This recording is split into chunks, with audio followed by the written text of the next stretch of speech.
The world awaits Iran's response to the US attack on its nuclear facilities at the weekend. In truth, the clerical military dictatorship in Tehran has few, if any, good options. A robust retaliation, say attacks on US bases in the region, would risk the wrath of the combined might of the Israeli and American military, which Iran is in no position to withstand. A token response would amount to yet another humiliation for a regime already reeling from multiple humiliations. Now that Israel has complete control of the skies over Iran, it's not even clear that Iran has the capacity for retaliation at scale. Day after day, its missiles, its missile launchers, and its jet fighters are being eliminated with impunity. Of course, Iran could return to talks. Donald Trump says that's his preference.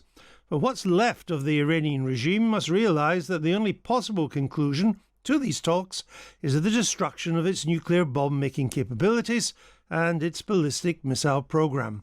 No other outcome is acceptable to the Israelis or the Americans. The mullahs and the military must rue the day they gave Hamas, one of its many terrorist proxies, the go-ahead to attack Israel on October 7, 2023. That has turned out to be a day not just of unimaginable savagery, but of immense geopolitical significance.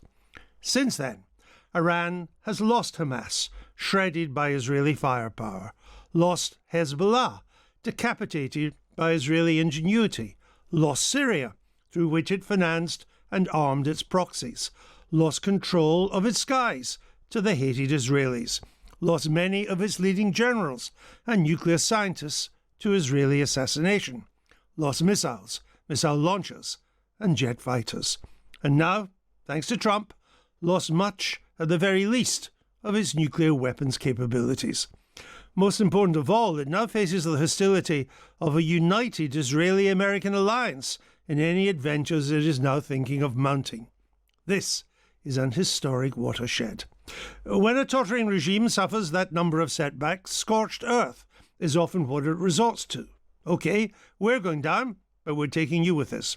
So, close the Strait of Hormuz, creating a global energy crisis, attack Sunni Arab fossil fuel facilities, as Iran has done before, direct what missiles you have left onto US bases in the region.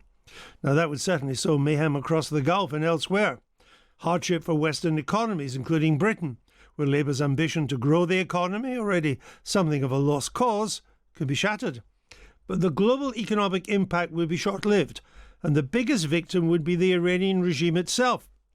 It earns $50 million a year from oil and gas exports. It keeps the regime afloat, and the military and guns. If that goes, as it would if the Strait of Hormuz was closed, then so goes the regime. Israel and the US deny regime change is the goal. That's the public position. But Washington and Jerusalem both know that the best guarantee of a non-nuclear Iran is a more reasonable post-Islamist government in Tehran. Yesterday, Trump couldn't help blurting out the truth that he was far from averse to a little regime change. In fact, nobody really knows who's running the show in Tehran now. Supreme Leader Ayatollah Khamenei is 86, in very poor health, bereft of several of his closest advisors, killed by Israel, holed up in a bunker for his safety, and without an agreed heir apparent.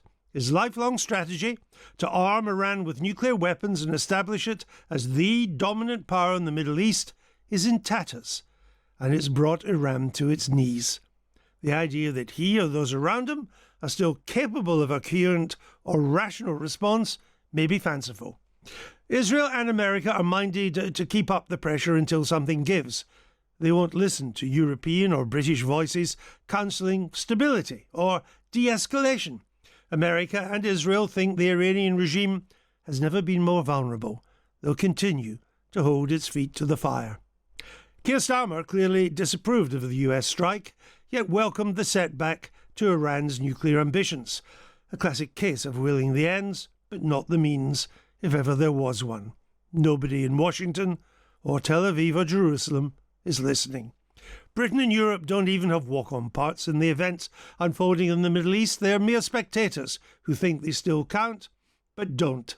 America and Israel, with the tacit support of the Sunni Arabs, are showing that strength, properly deployed in a good cause, can make a difference. Britain and Europe have no strength to bring to bear in this Middle East crisis, which explains why they disparage its use. For good or ill, the outcome will be determined by America, Israel, Iran, and the Sunni Arabs. What anybody else has to say is mere noises off.